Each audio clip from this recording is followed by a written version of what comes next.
काटेगी, यही कर दो, क्या फर्क पड़ेगा।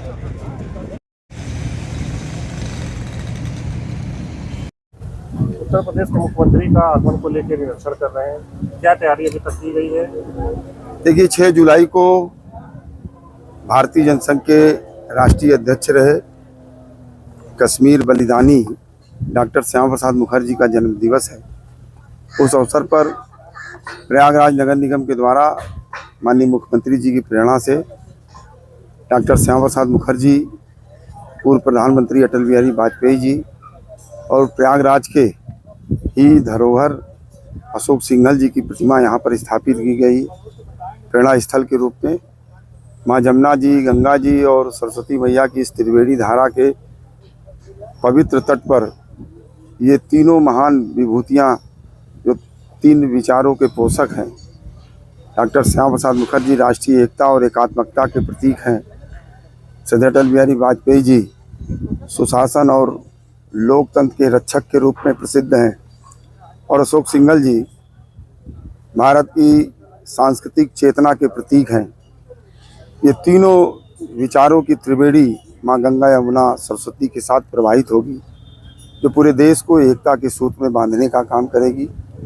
आने वाली पीढ़ियों को भी देश के प्रति, समाज के प्रति, अपनी संस्कृति के प्रति, अपने लोकतंत्र के प्रति एक नागरिक के रूप में हमारा क्या भाव होना चाहिए, उस भाव को जागृत करने का कार्य करेगी, जिसका लोकार्पण 6 जुलाई को उत्तर प्रदेश के यशस्वी, लोकप्रिय, जनप्रिय मुख्यमंत्री परम आदरणीय योगी आदित्यनाथ जी के कर कमलों के द्वारा संपन्न होगा।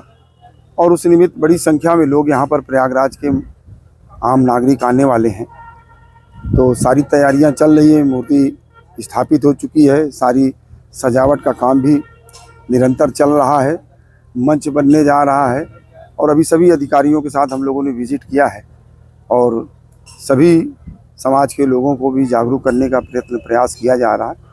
मैं कह सकता हूं कि माननीय मुख्यमंत्री जी के आगमन पर प्रयागराज की जनता उनका साधुवाद करने के लिए, उनका अभिनंदन करने के लिए बड़ी संख्या में यहाँ पर उपस्थित होगी और इन तीनों महान विभूतियों के प्रति कृतज्ञता ज्ञापित करेगी कि उन्होंने हमारे देश के लिए इतना कुछ बलिदान करने का कार्य किया है।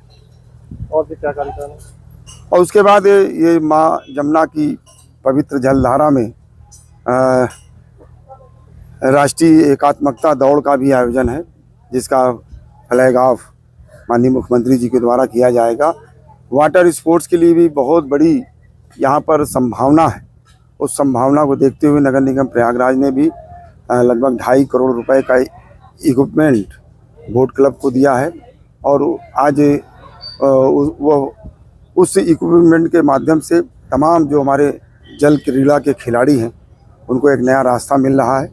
तो जल क्रीड़ा को बढ़ावा देने के लिए भी माननीय मुख्यमंत्री जी यहाँ पर नौकायन प्रतियोगिता का उद्घाटन भी करेंगे। ये वन भी एक डेवलप किया गया है जिस तरीके से पर्यावरण को सुरक्षित रखने के लिए। देखिए, नगर निगम प्रयागराज लगातार इस प्रकार काम कर रहा। मैं उस समय पार्षद था, तब इसको लगाने का काम हम लोगों ने किया था और इसके साथ साथ 2.5 लाख पेड़ों का एक सघन जंगल नैनी के समोगरा ग्राम में भी हम लोगों ने लगाया है, कूड़े का पहाड़ हटा करके, जो पूरे प्रयागराज की वायु को शुद्ध करने का काम कर रहा है। और बसवार में 57,000 पेड़ लगाए। अभी कालिंदीपुरम में भी लगभग 1 लाख पेड़ लगाने जा रहे हैं।